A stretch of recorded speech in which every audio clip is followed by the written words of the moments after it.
جو شہداء مجلس،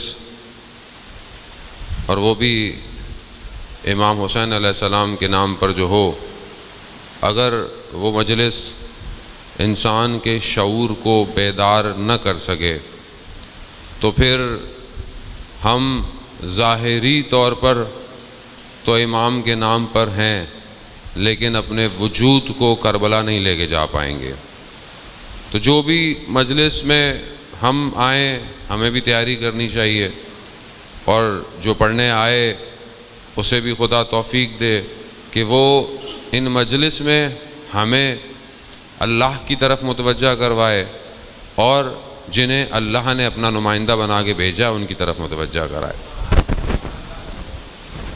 تاکہ اس سے پتہ چلے کہ یہ میں اپنی ذات کے لیے نہیں بول رہا، میں اپنے پروردگار کے لیے بول رہا ہوں۔ یہ بہت ضروری ہے، کیونکہ سیرت ائمہ یہی ہے، سیرت انبیاء یہی ہے۔ کسی نبی نے آ کر یہی نہیں کہا کہ میرے پیچھے چلو، یا یہ جو میں لایا ہوں یہ میری اپنا کچھ ہے، نہیں۔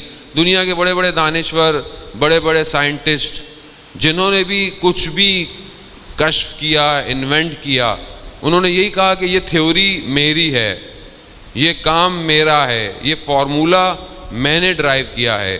مگر جتنے بھی نبی آئے، ہر دور میں آئے، جو کچھ لے کر آئے، کیا کہا اس نے بھیجا ہے۔ تو یہی تو کمال تھا، یہی تو کمال ہے اس کے بھیجے ہوئے نمائندے کا، کہ وہ آتا ہی اس کی طرف لے جانے کے لیے ہے۔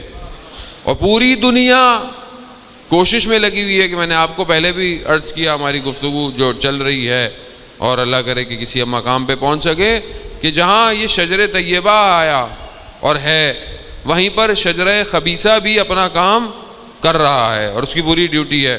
منازل ہم اس گفتگو کے طے کرتے آئے ہیں، اس کا کام ہی یہی ہے کہ اس دنیا کو اس طرح دکھائے کہ یہ حقیقت نظر آنے لگے، اور اس حقیقت کو یہ بتائے کہ تم بھی اسی حقیقت کے لیے بنے ہو۔ دنیا کی جو مختلف تھیوریاں ہیں، ویسٹ کی جو تھیوری ہے، فلسفہ ہے، وہ انسان محور ہے، یعنی انسان اساس ہے اور ساری چیزیں اس کے گرد گھوم رہی ہیں انسان کے لیے۔ اب آپ دیکھیں کہ آپ کہتے ہیں کہ جی دوسرے ترقی یافتہ ممالک میں، خاص طور پہ ویسٹ میں، انسان کے آرام کی چیزیں بہت ہیں، مطلب کرسی بھی اچھی ہونی چاہیے، بیڈ بھی اچھا ہونا چاہیے، گاڑی بھی یوں ہو، یہ بھی یوں ہو، یہ بھی یوں۔ کیوں؟ کیونکہ محور انسان ہے، جبکہ تعلیمات الہی میں محور انسان نہیں ہے، محور توحید ہے، اور اس توحید کے گرد انسان گھوم رہا ہے، اور اسی توحید تک لانے کے لیے پروردگار نے اگر اپنے نمائندے نہیں بھیجے ہوتے، کوئی بھی نہیں پہچانتا، کیونکہ انسان کی جب تک تربیت نفوس نہ ہو، اور یہی وجہ کہ یہ انبیاء آتے رہے اور پھر اس کے بعد وصیوں کا سلسلہ جاری رکھا۔ میں نے پہلے عرض کیا آپ کی خدمت میں کہ یہ اس طرح گھس گئے، جب آخری نبی آیا تو شجرہ خبیثہ نے بھی پوری طاقت لگائی کہ کسی طریقے سے اسلام تک پہنچے، مگر وہیں پر رسول خدا کے ساتھ ساتھ پہلی دعوت سے لے کر اسلام کی پہلی دعوت تو پتہ ہے نا آپ کو، اصل میں ہمارے بعض لوگوں نے ممبر سے خیبر خندق کو اتنا کم کر دیا ہے کہ اب ہمارے بچوں کو واقعات ہی نہیں پتہ ہوتے ہیں۔ تو یہ بھی بہت ضروری ہے کہ بھائی خیبر خندق بیان کریں، اگر نہیں بیان کریں گے تو لوگ اپنی کتابوں میں لکھ رہے ہیں خیبر بھی ہمارا تھا، خندق بھی ہماری تھی، یعنی تھوڑے دنوں میں یہی ہوتا ہے۔ ابھی لوگ کہتے ہیں، ابھی آپ باہر جائیں مختلف سیکولر، ہمارے یہاں بھی تو ہر طرح کے لوگ پائے جاتے ہیں، oh how it is possible a man lift such big door with one finger. وہ انگریز ہیں ہمارے یہاں بھی بہت سارے، کیا کریں، کیسے ہو سکتا ہے ایک دو انگلیوں سے دروازہ اکھاڑ دیا؟ مگر یہ کوئی کمال تھوڑی تھا مولا کائنات کے لیے، یہ کوئی کمال تھا امام کے لیے، اصل طاقت الہی طاقت تھی۔ دروازے کیا شہر کے شہر ہوتے تو اکھاڑ کے پھینک دیتے، خوب طاقت تھی، خوب پہلی دعوت کیا ہے؟ میں آپ کو نہیں، بچوں کے لیے. بچے بیٹھے ماشاءاللہ، خدا ان کو صحت اور سلامتی دے، امام کا سپاہی بنائے. بچوں کے لیے کہ پہلی دعوت سے معاملہ شروع ہو گیا، کہ جہاں ادھر دوسرے اپنے کاموں میں لگے ہوئے تھے، یہاں پہلی دعوت کیا ہے؟ نبوت کے بعثت کے بعد جب پروردگار نے حضرت رسول خدا کو کہا کہ بھئی یہ اعلان کر دیں آپ، لیکن پہلے اپنے رشتہ داروں کو، اقربا کو بلائیں. رسول خدا نے بلایا. خوب طریقہ یہی ہے کہ انسان دعوت پہ بلائے. کھانے تو سبھی آ ہی جاتے ہیں، چلو ویسے کوئی نہ کوئی آ ہی جائے گا. ہمارے یہاں بھی لوگ آ ہی جاتے ہیں. مولانا صاحب، مولانا کون ہے، کیا پڑھ رہا ہے، نیاز کیا ہے، کھانے تو ہم آ ہی جائیں گے. تو اچھی بات ہے، نیاز تو کھانی چاہیے اور نیاز دینی بھی چاہیے. اس کا مطلب نہیں کہ ہم نیاز نہ دیں، بہترین نیاز دیں. دشمن ہماری نیازوں سے بھی جلتا ہے، ہماری سبیلوں سے بھی جلتا ہے. اسی لیے تو یہی تو امام حسین کا کمال ہے کہ تم نے وہاں پانی روکا تھا یا ہم تا قیامت پانی پلاتے رہیں گے. یا علی، خوب یہ آپ کریں. خوب اسلام نے بھی دعوت کی، رسول خدا نے دعوت کی، بلایا. اب جب کھانا کھایا، کہنے لگے کچھ تو اٹھ کے چلے گئے. یہ پھر دوبارہ دعوت کی، پھر کھلایا، پھر کہنے لگے، پھر اٹھ کے چلے گئے. تیسری دفعہ تو پھر ذرا معاملہ ایسا تھا کہ اب ان کو روک لینا ہے. کھانا کھلانے کے بعد کھانا بھی کیا تھا، معجزہ ہی تھا. اتنے سے ایک برتن میں رسول خدا کھانا بناتے تھے، ایک گوشت کا حصہ تھا، بس اسی سے نکلتا چلا جا رہا تھا، لوگ کھاتے رہتے تھے. یہ کمال ہے. خوب معجزہ رسالت ہے ان کے ہاتھ، اور کہاں، اور وہ برکتیں، اور وہ چھوٹے سے کمرے اور اتنے سارے لوگ. اور وہاں رسول خدا نے اپنا کام جو ہے وہ سٹارٹ کر دیا. کیا کہا کہ بھئی میں اللہ کی طرف سے بھیجا ہوا ہوں، ان سب کو چھوڑ دو، بتوں کو، اور جو یہ کرے گا میری نصرت کرے گا. میں خلاصہ بیان کر رہا ہوں.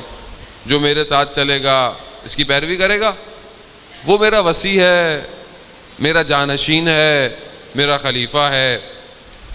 اب ایک دفعہ ہوا، کوئی بھی نہیں اٹھا. ایک بچہ اٹھ گیا. دوسرا دفعہ بولا، کوئی نہیں ہوا، پھر ایک اشارہ کر. تیسری دفعہ ہوا تو بھی وہی اٹھا. تو اس کے بعد رسول خدا نے کہا کہ یہی میرا وصی ہے، میرا جانشین ہے، میرا خلیفہ ہے. یعنی ولایت علی ابن ابی طالب، دعوت اللہم صلی علی محمد وآل محمد وعجل فرجہ، یعنی یہ ولایت دعوت ذوالعشیرہ سے شروع ہوئی، غدیر خم تک جا کر اکمال پر پہنچی ہے.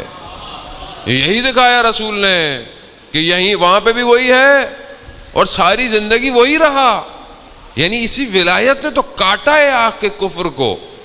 کہ آپ دیکھیں جو شب ہجرت رسول خدا کے بستر پر کون ہے؟ مولا کائنات. حدیث میں بیان ہوتا روایت میں کہ پروردگار نے اس شب ہجرت میں جب مولا کائنات سو رہے ہیں تو ان پر جو حضرت جبرائیل ہیں، حضرت میکائیل ہیں، ان کو کہا کہ تم میں سے کون ایک دوسرے کی قربانی دے سکتا ہے. آپس میں وہ بھی ملائکہ ہیں، بڑے ملائکہ ہیں، بزرگ ملائکہ ہیں. تو ایک دوسرے کہا کہ کیا اس پر قربان ہو سکتے ہو؟ کہا. تو پروردگار نے افتخار کیا، دیکھو زمین پر جا کر دیکھو کہ علی اپنے بھائی، اپنے نبی پر اپنی جان کو نثار کر رہا ہے. اور روایت آئی کہ ملائکہ آئے، دونوں ملائکہ آئے اور کہا کہ یا علی آپ پر پروردگار افتخار کر رہا ہے. یعنی یہ ولایت ایسی نہیں ہے خو ہمیں تو مل گئی، ہمیں تو گھر سے ملی ہے. مسئلہ یہ ہے ہمیں نہیں پتا یہ ولایت کتنی مہم ہے. ہمیں تو کیونکہ مل گئی ہے اس لیے ہم لوگ اس کو بس وہ مولا، بس ٹھیک ہے مولا ہمارے ہیں، ہمارے ہی ہیں، باقیوں کے تو ہیں ہی نہیں. مولا بھی تبھی ہوں گے جب آپ مولائی ہوں گے، اور مولائی ہوں گے، اور مولائی کیسا ہو یہ مہم ہے. میرے زبان سے کہنے سے نہیں ہو سکتا کہ بھئی میں مولائی ہوں. نہیں عزیزان محترم، مولائی میثم تمار تھے، مولائی حضرت سلیمان فارسی تھے، مولائی بوذر اور کمبر تھے کہ جنہوں نے اپنی زندگی میں کوئی کام حتیٰ اپنی آنکھوں کو نہیں اٹھایا جب تک مولا کائنات نے نہیں چاہا. یہ جو لوگ بعض اوقات سوال بھی کرتے ہیں، پوچھتے ہیں کہ 25 سال امام خاموش بیٹھے رہے اور یہ کیا ہے نا، ان کی جرت نہیں تھی، امام کچھ کہیں گے تو یہ کریں گے. اطاعت اسے کہتے ہیں عزیزان محترم، کہ مالک اشتر دشمن کے خیمے میں پہنچ گیا، تلوار کی زد میں دشمن ہے، لیکن پیغام آ گیا مالک واپس آ جاؤ. مالک واپس آ گیا. ہم کھڑے ہوتے ہم کیا کہتے، مولا 1 منٹ میں ذرا کام تمام کر لوں پھر آؤں گا. یہ نہیں ہے، وہ ہے مولائی کہ جو ہر وقت اطاعت کر رہا ہے، چاہے بازار میں کھڑا ہے، چاہے مجلس میں بیٹھا ہے، چاہے گلی کے کونے پہ کھڑا ہے، چاہے ماتم کی صفوں میں کھڑا ہے، چاہے جلوس میں ہے، کسی مقام پر ہے، پورا کا پورا اطاعت کا پیکر ہے. اسے مولائی کہتے ہیں. نہ کہ میں اپنی مرضی سے اپنے آپ کو بول دوں میں مولائی ہوں.